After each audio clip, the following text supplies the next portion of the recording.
అనే నేను శాసనం ద్వారా నిర్మితమైన భారత రాజ్యాంగం పట్ల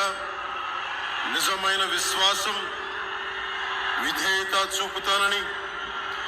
భారతదేశ సార్వభౌమాధికారాన్ని, సమగ్రతని కాపాడుతానని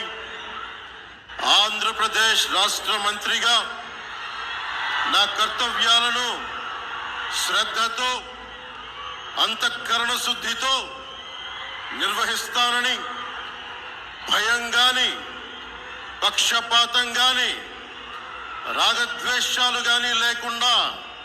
రాజ్యాంగాన్ని, శాసనాలని అనుసరించి ప్రజలందరికీ న్యాయం చేకూరుస్తానని